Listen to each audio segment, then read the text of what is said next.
Welcome to Perspectives El Paso. I'm Professor Leon Blevins, Professor of Government at El Paso Community College.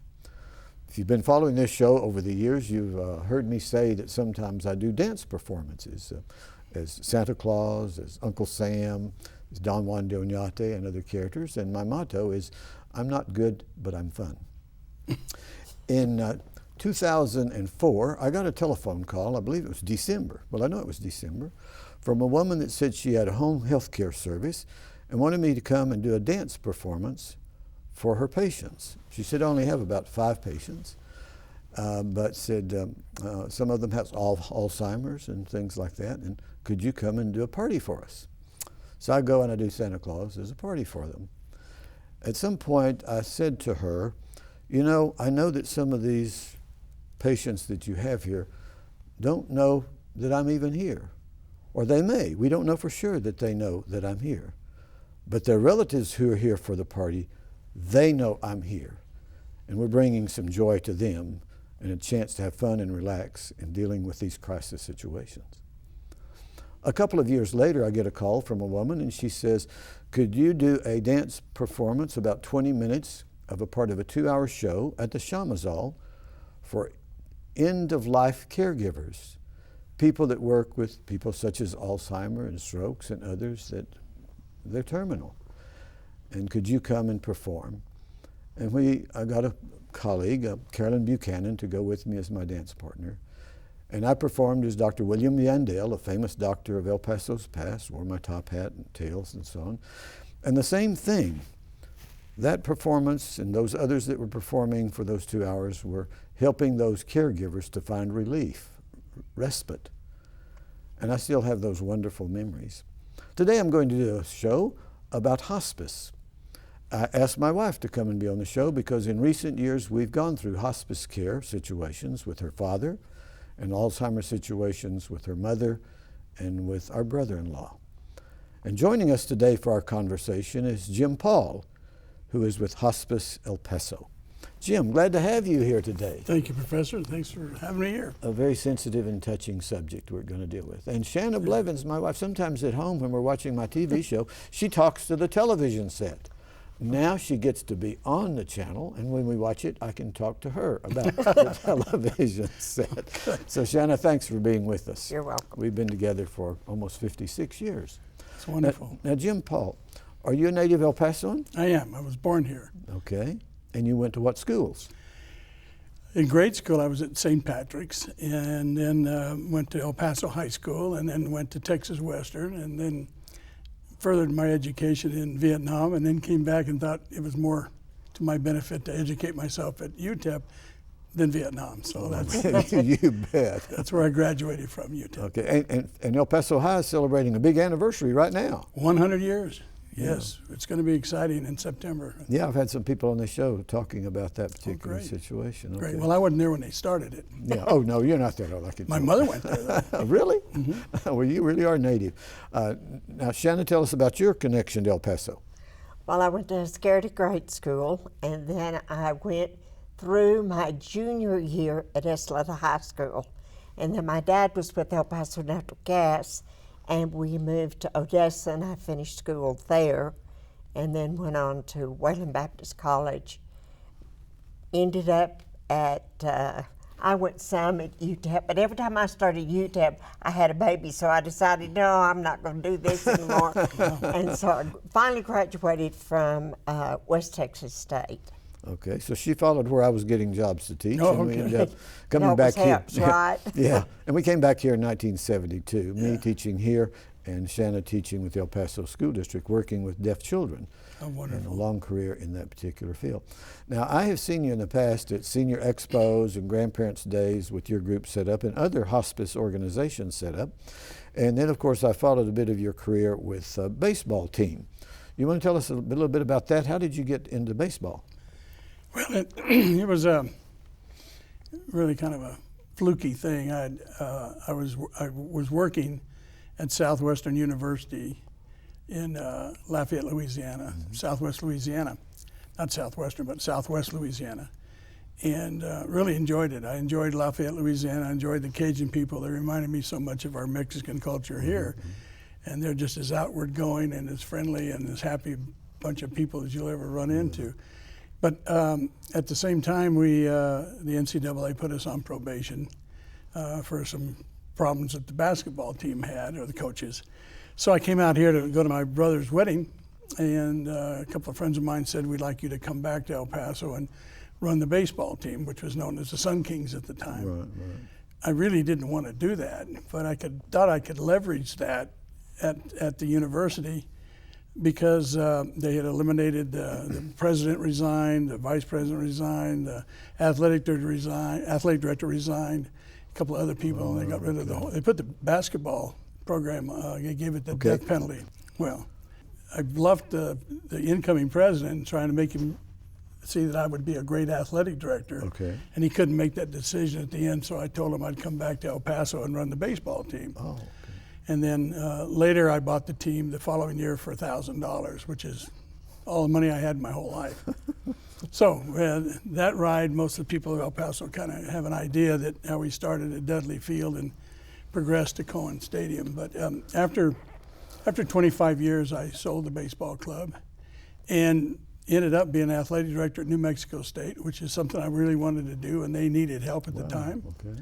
And so I did that, and then worked a little bit with the George Bush for President campaign, and then just kind of freelanced and did all kinds of consulting work, and just happened to fall into it because a guy that had an office across the parking lot from me on Mesa Street, Ralph Adami, was on the board at Hospice, and they were looking for a new director. Oh, okay. So I went over to see him and asked him, hey, I think I can do this job. They go, well, you're $1 late and a day short because we picked somebody yesterday, but you might be able to help us in development, public relations, and marketing. And I said, oh, good. So that's how it started. Now, this is advertised as the only nonprofit hospice in El Paso. That is correct. That correct? That's correct. Tell the audience what that means. Well, it means that, number one, that we were founded here locally 36 years ago, when there were no hospices. Yeah, I don't think there was any hospices in the state of Texas when we were founded, and that was by a group of physicians, most of them oncologists, that said people are dying and there's no way to help them. There's no way to help the caregivers. There's no way, nobody's doing anything. You know, they're just either dying at home in pain and with no comfort and with no understanding, or they're in a hospital. And that's not the right way to die. And so that's how they formed a group, incorporated it as a non-for-profit, and started the first hospice here in El Paso. And it was probably the only hospice for about 15, 20 years. And then people started figuring out, well, maybe there's a lot of money to be made in this, and then corporations come in. And so that's kind of the difference. We answer only to a board of directors of 20 El Paso people. They're not paid to be on that board, but they monitor everything we do. I answer to them. And we have 125 employees. And so the difference is we were founded to take care of people, show them comfort and care, and make their passing understandable and as gracious and painless as possible, and the cost is not a factor for us. And since the founding, we take all patients. We don't discriminate in any form or fashion. If they are hospice appropriate, meaning that they have a terminal diagnosis, they can be with us 6 months, a year, and that was what we were set up for. That's what we do as a nonprofit community hospice. The others are looking at bottom lines, and they have to. There's a lot of them do wonderful jobs, but it's still, you know. Well, to pay your employees, you have to have money coming in, such as absolutely. from insurance, and Sure. donations, and whatever these are. Now, the reason I asked Shanna to be on this is because about the time that I had this respite, end-of-life caregiving program I went to, her father found himself in need of hospice. So, Shanna, you want to tell us about this and your feelings of what was going on then? Well, we were very fortunate. We were not in El Paso. They were in Fort Worth. And so my dad was able to make the decision for himself. That's a good thing. It is time for me to go to hospice. The hospital had already told him he had congestive heart failure. And they had said, we have done all we can do, and all we're doing is bringing you back when, and he didn't want to be brought back. And so he made the decision, I'm ready to go. Well, when I got down there, they called us into a room. They laid it all out for us. They told exactly what was going to happen, exactly what was to be expected. And fortunately, they put him in a hospice unit and moved him to a great, it was like a luxury hotel, and they had everybody there. They not only took care of him, but they took care of us. Sure. In that they provided a chaplain, a social worker, nurses. They came to see, if we needed anything, and it was very, very peaceful.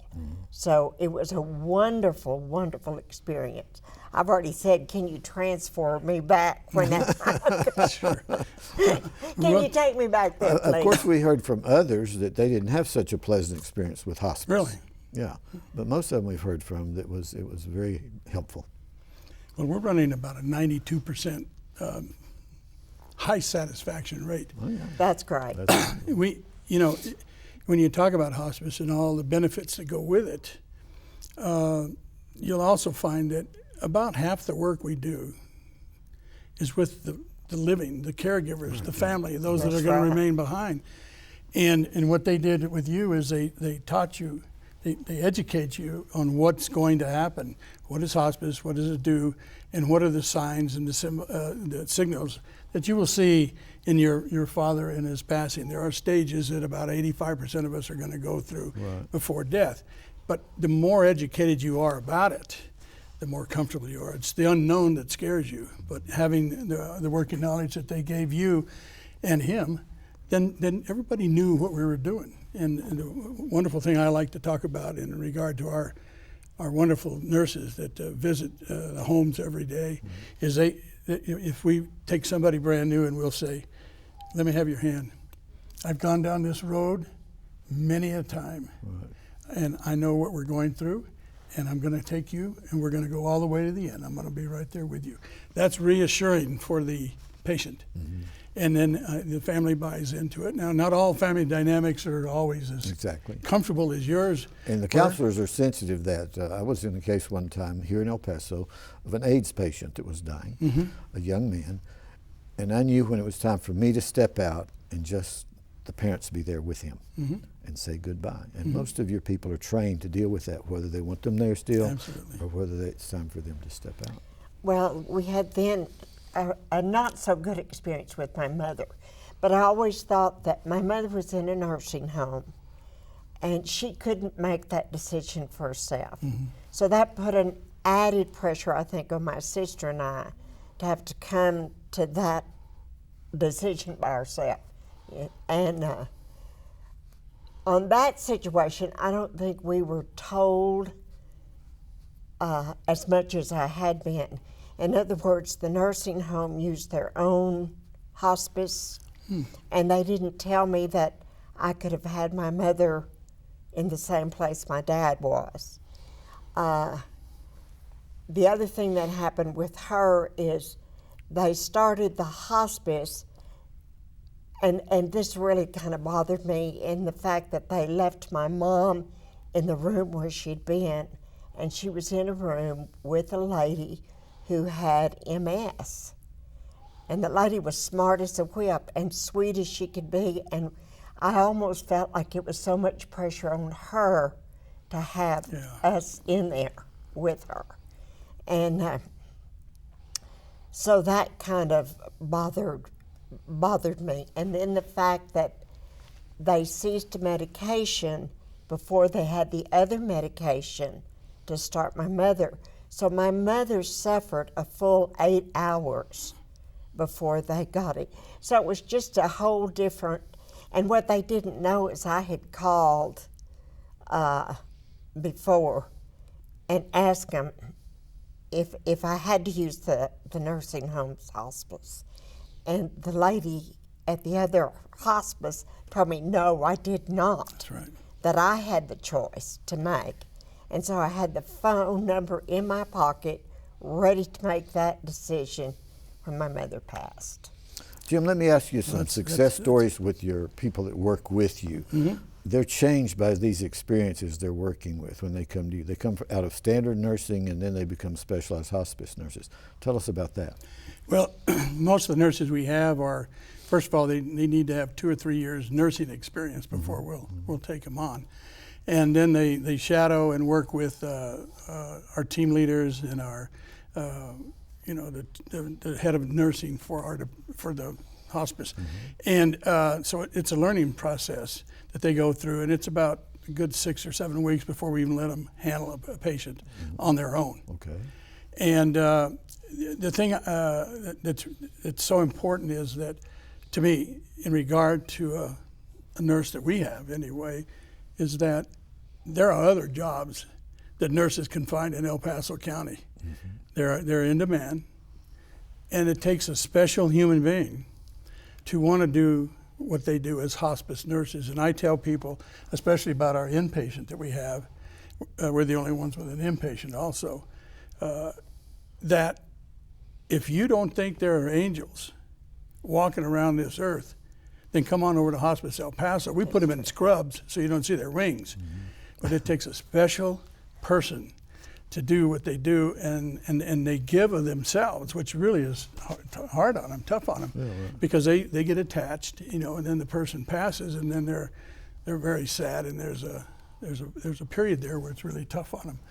But they are so involved, and there's so many more jobs they could have. It's not like we overpay or anything like that, or our pay scales are within any reach of anybody, but it takes a special human being to be a chaplain with us. We have 4 chaplains, or a social worker. We have 5 of them, and the nurses that go out into the homes or the nursing homes, or that are up at our inpatient. The inpatient is for really acute patients that probably will not last more than 36 to 48 hours. Okay. But those are real angels up there, and there isn't a day go by that we don't get compliments. And it's because the people didn't know, but when they get there, they learn the process. Right. And the more you learn, the more educated you are about what's going on, the less fear you have. Well, I had a certain peace with my dad. I just felt great. They were always there, and yet they weren't hovering either. It was like when I needed a friend, they were there. And so I have great fond memories. When Shanna's mother was very, very ill and with Alzheimer's, at the same time, our brother-in-law had Alzheimer's. And we kept saying, they're going to kill the caretaker before they die sometimes. You've heard that over and over and over. And her sister actually had a car wreck one morning going to work because she was so fatigued and everything from being at the hospital, etc. She just drove right into a telephone pole and was in the hospital for several weeks. Well, that's Alzheimer's. My mom had it too, so that's a whole different ball game. Yeah. And you made a wonderful point just a minute ago about people don't understand or don't know enough about hospice to know they legally have a choice, and they must be given a choice. And sometimes, in the case of your mom in that nursing home, they decided who they're working with. That's exactly those are right. buddies, and that's and when you hear a doctor tell you there's nothing more we can do, this is terminal, so you need to get your things in order, if they'll even tell you, because here we have a problem in El Paso, them just not wanting to deliver that message because they spend their whole career curing people and make them better. Now they have to say you're terminal, you're not going to pass. But then the mindset of people like yourself, there being with your father or with your mom or your sisters or anybody else, it changes, and this is really a traumatic thing that happens. And so when somebody says, "Oh, well, we'll get a hospice here, and don't worry, they'll come and tell you all about it," you're just like, oh, okay, whatever. My most important thing is my dad be comfortable, something that you don't think, well, wait a minute, I got a choice. But at that point, there's so much drama and there's so much going on in your mind that you just, okay, whatever. And you assume that they're going to give you the very best. Right. And a lot of times they're right and sometimes they're not. Yeah. Well, it's important then, I guess, to do some research and looking ahead and thinking about it. Even though we don't like to talk about dying, that we need to know some places to contact and who to contact when it comes up. Absolutely. Because you can talk to 2 or 3 hospices and see what they're going to provide and and get a feel for it. Well, I thought that this afternoon, in fact, when I was thinking about coming over here, I thought, just as we plan our end-of-life funeral type of thing, we ought to look into some of the things that are available to help passing easier, Well, If not for me, for my children or my husband, whoever is going to have to make that decision for me. Absolutely. And having gone through it with 2 incidents already, Right. you've got a grasp of what it is and what you really want. And like you and your sister having to make a decision for your mom because she couldn't make the decision like your dad was able to, you pretty much know what she would want. And you have to kind of clear your mind and say, Mom doesn't want us to just keep feeding her with tubes and stuff like this. Let her. That's a tough decision. It's a real tough decision. It's easier for us to talk about it here on TV than it is to make that decision. That's right. And you and your sister had to go through it. But once that's made, and that commitment's made, then as you said, like in Fort Worth, all this team of people come in, and they're all caring, special people. I don't have anybody that works for me, for Hospice El Paso, that's doing it because we pay so well. Right. You have to have something here. You really have to have something here. And that's why we spend more money on our patients. That's just a fact for Medicare, but we're not in it we're not paying dividends. Well, I work with Mary Yanez as a volunteer in the senior adult program at community college. And I've known a lot of the people in teaching art and dance and other kinds of subjects. And I've heard several of them say this, it's real hard. I fall in love with these old people and then they keep dying off on me. And I said, yes, but you have learned how to deal with that because there are others that you can now help. They've passed on. Now you're working with someone else to teach them how to do art or how to dance and so on. But you fall in love with some of these people. You do. And you're going to be in that position one day too, and you're going to hope that you have a Mary Yanez or somebody like that working with you, or a hospice nurse like we have. Exactly. That's important. That's our whole purpose. That's why we were founded. And that's still today. That's all we care about. Well, don't you find it better than managing a baseball team? That you're doing social service work. It's different. Things. I know you're a sports guy. I know you're a sports guy, but I've been asked a lot of times, there are a lot of things you could do, Blevins. Why are you teaching? And I say, because I like to make a difference in people's lives. There you go. Now, I know you make a difference in people's lives as a sports director, and you see people mature and grow and play fairly in the sport. And so it's a different thing, but I can just see that you have, it's a ministry in a sense. Well, certainly it's a completely different way of giving back to the community. So it's very, very rewarding. Maybe so. Well, and I kept remembering after when my dad passed, I thought, if I lived in this area, I would volunteer here. There's bound to be something I could do because it was a pleasant experience, and so. Sometimes you need somebody just to hold your hand. Or just to sit We do with that. you, just We to do know. that. Yeah. Read a book, Well, that's what we do. We have volunteers. Right. That'll come to the house, and if you've been the caregiver and you need to get out for about 2 or 3 hours, maybe go to a movie or something, the volunteer comes and sits with the patient. A lot of times they read to him. Sometimes they just talk to him. Maybe they'll play games with him. The thing is, when the terminal diagnosis is given, you got 6 months.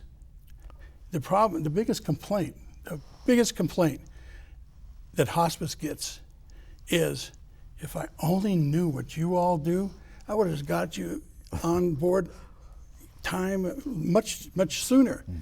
That's the problem. See, especially in this community, we equate hospice with immediate death, and that's not the case.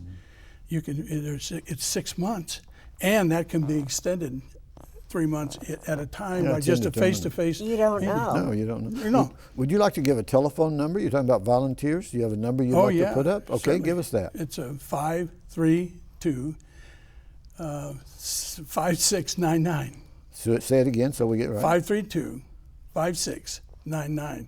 We've got about 105 volunteers that help. Wow. And those are special people too. Or you go to the internet and type in Hospice El Paso, and you find information. Just go right to our website, Hospice El Paso. Well, that's the whole purpose of this program. It's informational, educational, and puts people in touch with other people that can be interested in this. And you're going to find so many caring, concerned people, and they're very comforting. And they know what they're doing, and they know how to do it, and they know how you're feeling. That's another big thing, you know. When we tell somebody, or we tell somebody you're terminal and you're not, you know, we're going to have to start dealing with this. Their mindset is different. I don't care about reading the paper. I'm not going to be here in 6 months, you know. I mean, and then how do you talk to somebody who's going to die? And the person talking to him, how do I know what to say? How do I know what to say to somebody who's going to die? Yeah, I had a case one time at Grandparents' Day. A man, he sees me there, and when we're talking about reading to people or teaching people to read in their seniors, this man says, "Why would you want to teach them? They're going to die pretty soon." And my answer to that was, everybody needs to be kept active. Even if you're old, you need to be kept active. And if you can't read and write, somebody's going to take advantage of you. And so that's my approach to that. Even to the very last minute, we need to be in touch. Well, we only have about a minute left. Do you want to have a concluding thought on this, Jim? No, it's just a wonderful conversation. And this helps us in educating the people of El Paso about what hospice is and what it does. And the sooner you get into it, the better you are. You're not giving up. What you're doing is recognizing, number one, we're all going to die. Yeah. We have a hard time with that. And number two, let us help you. Let us take your hand, like I said, and go down this path with you and help your caregivers and your loved ones there to understand this. And then when you understand it, you get a grasp of it. You're not afraid of it. So the worst thing in the world is to get us with 24 hours to go. We don't get to do anything to make things better for everybody. Well, we're fortunate being in El Paso. Even though it's a big city, there's a community atmosphere about the way we interact with each other still in this city. Thank goodness. That is wonderful. Thank goodness. And our time is about gone, and I want to thank those of you in El Paso watching this show for being caregivers for all of us and loving us as human beings in the city of El Paso. Tune in again for another future program. I'm Leon Blevins.